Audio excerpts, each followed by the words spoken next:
RMC chez vous toute la semaine, donc à Angers, avec nos reporters Mao Becker-Granier et Nicolas Traîneau. Bonjour Mao. Bonjour Nicolas, bonjour à tous. Ce matin avec vous, on s'intéresse au vote des catholiques sur cette terre historiquement très chrétienne. Un vote habituellement assez stable, mais il semble cette année qu'il soit beaucoup plus dispersé que d'habitude. Oui Nicolas, en 2017, près d'un catholique sur deux a voté pour les Républicains. Une période révolue, laisse penser un sondage IFOP paru la semaine dernière.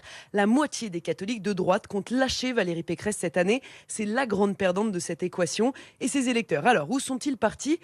À l'extrême droite et notamment chez Éric Zemmour, 18% des pratiquants. C'est la grande nouveauté et il ne faut pas chercher trop loin pour trouver des paroissiens qui assument pleinement leur choix à la sortie de la cathédrale d'Angers par exemple, où nous sommes allés avec Nicolas Traîneau. On est marié avec personne, donc voilà, dans la vie on évolue. Je pense qu'entre Macron et Pécresse, il n'y a pas de différence. Et par contre aujourd'hui, il y a un candidat moi, qui me donne envie de voter, c'est Éric Zemmour. Parce qu'il représente une certaine idée de la France qui me correspond. Je suis peut-être nostalgique des années 60, 70, 80. Je ne vais pas renier le fait que je sois bretonne, catholique, voilà, et française. La France est la fille aînée de l'Église. Donc on ne va pas nier notre culture catholique. Pour les siècles des siècles. Amen. Bonjour, je m'appelle Marie-Aimée Baron, j'ai 25 ans. Je suis à peu près d'accord à 95% avec tout ce que défend Éric Zemmour. Tout ce qui est euthanasie, PMA, GPA, tout ça, moi je suis archi contre. C'est pas un vote utile, c'est un vote de cœur, je dirais. Je pense que c'est un candidat qui peut conserver une forme de sérénité sur le catholicisme en France pour qu'on ait le droit de mettre une crèche dans un village où traditionnellement il y a une crèche au moment de Noël. Tout ce genre d'exemples, des croix qu'on supprime, en fait on supprime aussi des choses qui sont fondamentalement françaises et pour moi c'est très dommage. Et ces témoignages, ils ne sont pas rares. C'est un catholique sur trois qui pense voter pour un candidat d'extrême droite. Oui, on l'entend. Mao, ces témoignages très décomplexés. Est-ce que cette tentation de l'extrême droite fait des vagues au sein de l'Église catholique ? Pendant longtemps, l'électorat catholique résistait justement aux extrêmes. Donc pour les catholiques les plus progressistes, c'est un verrou qui est en train de sauter. C'est ce que nous explique très déçu Pierre, un jeune infirmier catholique très engagé au sein d'une association.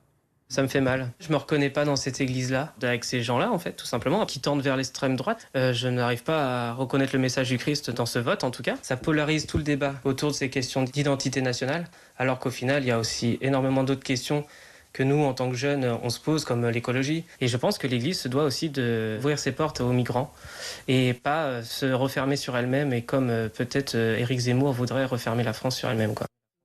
L'accueil des migrants, l'euthanasie, ce sont justement les thèmes qui posent problème, car aucun candidat n'est en accord avec toutes les positions de l'Église.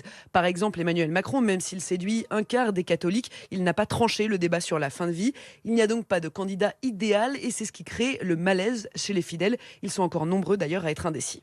Maintenant, au premier tour, je ne sais pas du tout pour qui je vais voter. Mais du tout. Ça m'arrivera peut-être de choisir dans l'isoloir. Non, je n'ai pas de choix défini encore actuellement par rapport à ce que je vais voter, quoi. En tout cas, pas l'extrême droite. Cette année, pour l'instant, personne. Moi, Zemmour, je ne suis pas du tout pour. Mais je ne voterai pas pour quelqu'un qui ne me convient pas. Mais je voterai. Voilà, cet électorat catholique, il est toujours courtisé parce qu'il participe énormément aux élections. Mais cette année, il pourrait glisser dans l'urne un vote blanc. Et d'ailleurs, les évêques préfèrent cette option plutôt que l'abstention. Merci Mao Becker-Granier avec Nicolas Traîneau. Donc on vous retrouve toute la semaine et notamment demain, toujours en direct d'Angers.